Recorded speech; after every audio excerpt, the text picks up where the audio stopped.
Olá pessoal, aqui é o professor Paulo Mendes e aqui é mais um conteúdo de Direito Civil Contratos, trazendo agora na continuidade do estudo de contratos, aspectos complementares relacionados aos contratos. Aqui a gente vai estudar então nessa videoaula os efeitos dos contratos. Os efeitos em geral dos contratos são restritos às partes contratantes, né? Como diz o princípio, pacta sunt servanda. O pacto deve ser cumprido. O contrato é lei entre as partes. O contrato deve ser respeitado. Se assim não for, ele pode ser levado à execução judicial, ou seja, execução forçada pelo Poder Judiciário, né?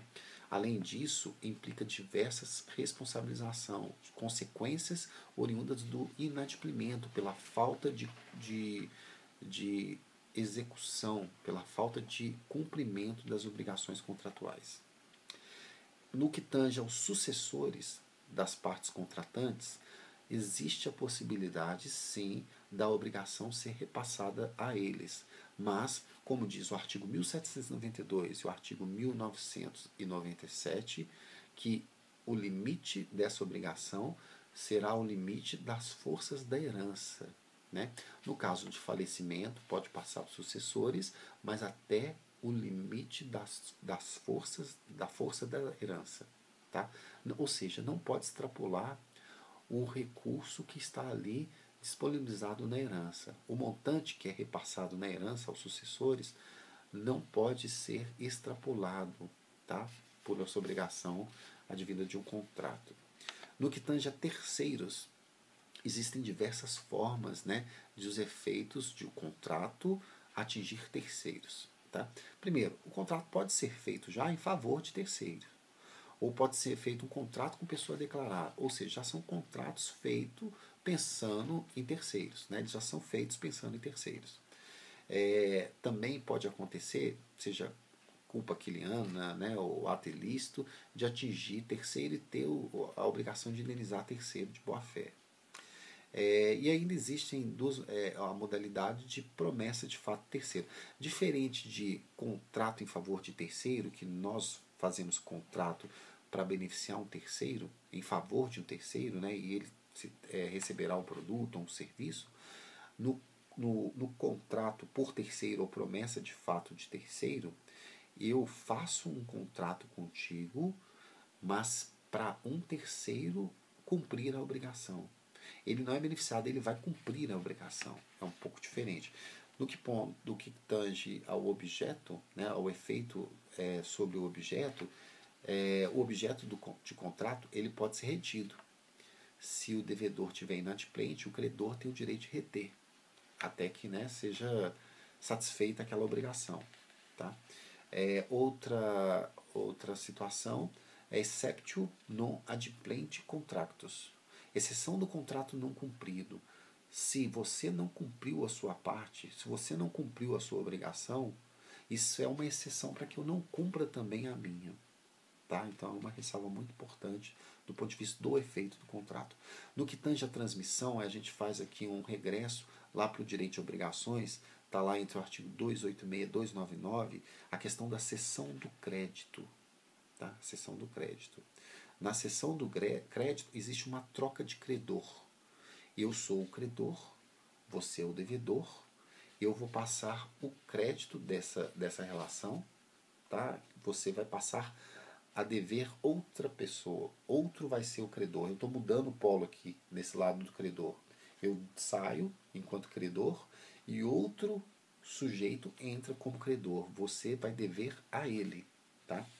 É claro que se for um contrato de natureza intuito persona, em relação à pessoa, isso não será possível. Já mudança no outro polo, mudança aí no polo devedor. A gente fala de assunção da dívida. Alguém quer assumir o seu lugar enquanto devedor. Né?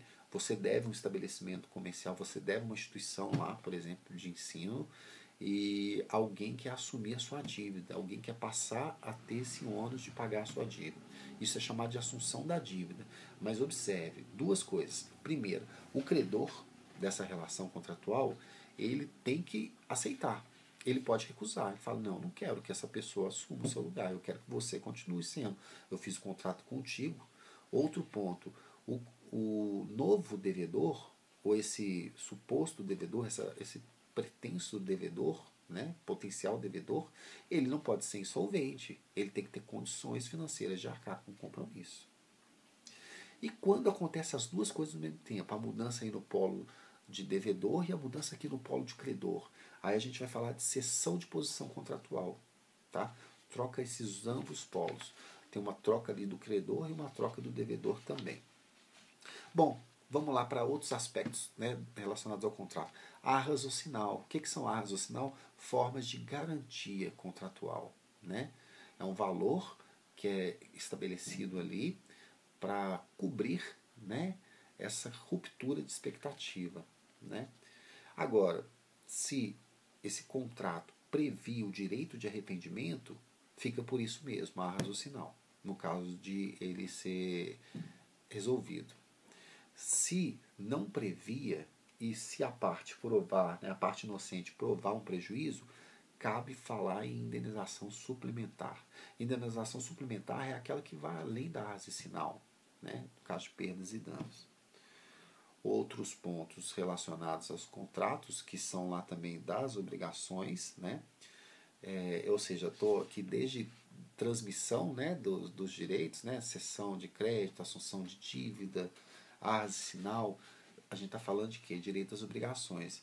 E agora, voltando aqui para o conteúdo contratual, tem vício redibitório e depois evicção. Vício redibitório, vício ou defeito que permite a redibição, que permite a devolução do objeto. Primeiro, precisa ser um vício que é oculto, um defeito que é oculto, né, que não é possível eu ter conhecimento no momento ou antes da celebração contratual, e ele precisa ser grave. Grave do ponto de vista de que seja possível, né, possível inutilizar o objeto ou que diminua muito o seu valor. Tá? Então, assim, a primeira regra é redimir o contrato, devolver o objeto. A segunda é fazer um ajuste, né, uma redução da prestação que compense tal vício.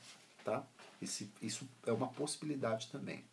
Em geral, isso se aplica à doação, se for a doação onerosa, né, uma doação que tenha uma condição que traga ônus. Por exemplo, eu recebo em doação um semovente, um animal, mas que traga consigo vários custos, né?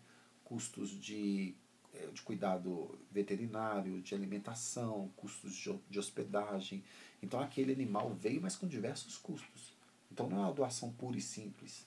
É uma doação que trouxe certos encargos, condição nesse sentido de encargos aqui. Outra situação é a doação, né, pura e simples, ela não vai ser necessário, ela não vai permitir, né, essa devolução do produto. O alienante que conhece, né, que sabe do vício redibitório, além do desfazimento do contrato, ele pode responder por perdas e danos, porque na verdade ele agiu de má fé, né? Ele sabia daquele defeito, daquele vício grave e omitiu isso do adquirente. Outro aspecto aqui relacionado, para a gente fechar aqui esse tema, é o aspecto da evicção. Grosso modo, o que é evicção? Evicção é vender o que não era seu. Você vendeu o que era doutrem. Esse outro, ele vai chamar de evictor porque ele vai entrar com o processo na justiça de evicção. Ele vai entrar para resgatar o que era seu. Aquele que é o adquirente, que comprou do alienante, ele chama o evicto. O evicto, ele vai ser a pessoa que vai ser executada pelo evictor em juízo. Tá? O evictor, ele é então o legítimo, o proprietário original. E é interessante que o evicto, na ação de evicção, para demandar alguma coisa, ele tem que ser ignorante. Ele não pode saber, né, no momento da aquisição, saber que aquilo ali já era de outra pessoa. Tá? Então, assim, é algo que acontece, né, quando alguém vende alguma coisa de outra pessoa. Essa outra pessoa aciona a justiça para reaver um bem seu. Esse é o evictor. Tá? Esse é um conteúdo mais sucinto sobre contratos, por isso são chamados aspectos complementares do contrato, são pontos, né, que incidem sobre os contratos. Na sequência aqui a gente vai ter mais uma videoaula sobre contratos. Até breve.